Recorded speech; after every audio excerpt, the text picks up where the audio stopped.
உலக நாடுகள் எல்லாம் பாரதத்தை திரும்பி பார்க்கின்றன. அமெரிக்கா சொன்னது ஆஹா இந்தியாவிற்கு பொருளாதார தடை என்று சொன்னது. மோடிஜி என்ன சொன்னார்கள்? போடட்டுமே என்று சொன்னார்கள். அது மட்டுமா சொன்னார்கள்? அவர்கள் அமெரிக்கா வாஜ்பாய் ஆட்சியின் போது கூட தெளிவாக சொன்னார்கள், இந்த அமெரிக்காவினுடைய இரட்டை வேடத்தை அம்பலப்படுத்துவோம். அது மட்டுமல்ல, பாரதம் உலகின் குரு என்பதை நிரூபித்து காட்டுவோம் என்று சொன்னார்கள். சோதனை நடத்தினார்கள். நடத்தினவுடனே அமெரிக்கா சொன்னார்கள் ஆஹா பொருளாதார தடை என்று சொன்னார்கள். அமெரிக்காவை சார்ந்த மக்களை சொன்னார்கள் இது முட்டாள்தனமானது. ஏனென்று சொன்னால் இந்தியாவினுடைய பொருளாதாரத்தை நம்பிதான் அமெரிக்காவே இருக்கின்றது. அப்படி இருக்கின்ற போது அமெரிக்காவின் இந்தியா மீது பொருளாதார தடை விதித்திருக்கின்றது சொன்னால் இது முட்டாள்தனமானது என்று அமெரிக்க நாட்டு மக்களை சொன்னார்கள். அந்த அளவிற்கு பெருமையை உருவாக்கி கொடுத்தது பாரதிய ஜனதா கட்சி என்பதை மறந்துவிடக் கூடாது. குஜராத் முதலமைச்சராக இருந்தபோது நரேந்திர மோடிஜி அவர்கள் பாரதத்தின் முதன்மை மாநிலமாக குஜராத்தை மாற்றினார்கள். இன்று உலக அளவிலே பாரதம் முதன்மையான நாடு என்பதை தெளிவுபடுத்தி இருக்கின்றார்கள். ஆகவே பாரதம் உலகத்தின் முதன்மையான நாடு என்று சொன்னால் அந்த பெருமையெல்லாம் நமக்கு உண்டு. ஏனென்று சொன்னால் பாரதம் உலகத்தில் பெருமையை பெற்றிருக்கின்றது சொன்னால் பாரத நாட்டு மக்கள் பெருமை பெற்றிருக்கின்றார்கள். பாரத நாட்டு மக்கள் என்று சொன்னால் நாம் பெருமை பெற்றிருக்கின்றோம். உலக அளவிலே ஒவ்வொரு இந்திய குடிமகனும் எட்டி பார்க்கக்கூடிய அளவிற்கு தலைமையிலிருந்து பார்க்கக்கூடிய அளவிற்கு இன்றைக்கு ஒவ்வொரு பாரதியனையும் உருவாக்கியவர் தலைமுறை செய்தவர் நம்முடைய நரேந்திர மோடிஜி அவர்கள் என்பதை மறந்துவிடக் கூடாது. அது மட்டுமல்ல, அவர்கள் இந்த நாட்டில் கொண்டு வந்திருக்கக்கூடிய திட்டங்களின் மூலமாக இந்த நாட்டு மக்கள் எல்லாம் எந்த அளவிற்கு பயனடைந்திருக்கின்றார்கள் என்பது தெரியும். ஏதோ வெற்று வாக்குறுதிகள் கொடுக்கவில்லை.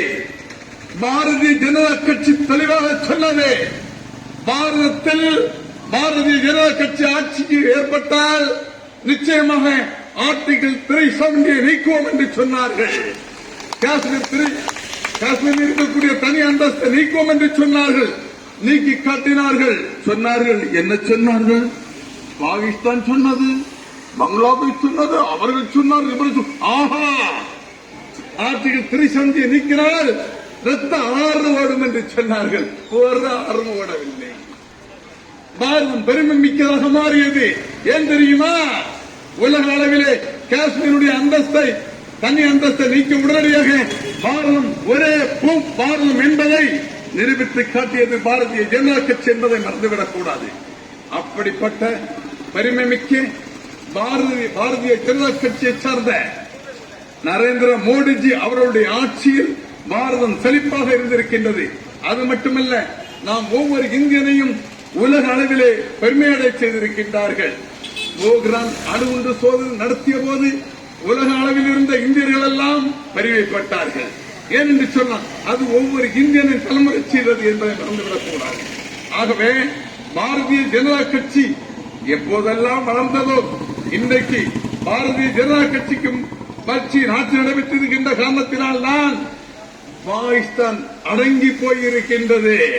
அடங்கி இருப்பது மட்டுமல்ல, பாரதத்தின் மீது ஒரு தூசு கூட போட முடியாது என்ற அளவிற்கு பாரதம் வலுப்பற்றி இருக்கின்றது என்று சொன்னால் அது பாரதிய ஜனதா கட்சியின் பெருமை சார்ந்து என்பதை மறந்துவிடக் கூடாது. பாகிஸ்தான் சொன்னார்கள் ஆஹா இந்தியாவா ஆஹா அப்படி என்று சொன்னார்கள். அயோத்தியில் ராமர் கோயிலா ஆஹா கட்டி பார்க்கட்டும் என்று சொன்னார்கள். கட்டுவோம் என்று சொன்னார்கள். கட்டிவிட்டார்கள். என்ன செய்ய முடிந்தது? ஏனென்றால் நியாயமும் தர்மமும் நீதியும் நிலைநாட்டப்பட்டது. ஆகவே ஒவ்வொரு பாரதியனும் ஒவ்வொரு தேசியவாதியும் இன்று தலைநிமிர்ந்து பார்க்கக்கூடிய அளவிற்கு பாரதத்தை தலைமுறை செய்தவர்கள் பாரதிய ஜனதா கட்சி. நரேந்திர மோடியினுடைய ஆட்சி ஏற்பட்ட பின்புதான் பாரதம் செழிப்பாக மாறியது. எப்படி குஜராத் பாரதத்தின் முதன்மை மாநிலமாக இருந்ததோ அதே போன்று உலக அளவிலே முதன்மையான நாடாக பாரதம் இன்று வலுப்பெற்றுக் கொண்டிருக்கின்றது. அதனுடைய பெருமை நம் அத்தனை பேருக்கும் உண்டு. பாரதிய ஜனதா கட்சியை சார்ந்த ஒவ்வொரு தொண்டனுக்கும் இருக்கின்றது. கூட்டணி கட்சிகள் எல்லாம் இன்று பாரதிய ஜனதா கட்சியை நோக்கி வந்து கொண்டிருக்கின்றன என்று சொன்னால் காரணம் என்ன? பாரதிய ஜனதா கட்சியால் மட்டுமே பாரதத்தை பாதுகாக்க முடியும் என்று சொல்லக்கூடிய உணர்வை, உண்மையை உருவாக்கி கொடுத்தவர் நரேந்திர மோடிஜி அவர்கள் என்பதை மறந்துவிடக் கூடாது. இன்று உலகத்தில் எந்த நாடுகளுக்கு சென்றாலும் நரேந்திர மோடிஜி அவர்களுக்கு ஏற்படக்கூடிய ஒவ்வொரு பெருமையும் நம்முடைய ஒவ்வொரு இந்தியனை சார்ந்தது. ஒவ்வொரு பாரதியனுக்கும் அந்த பெருமை இருக்கின்றது.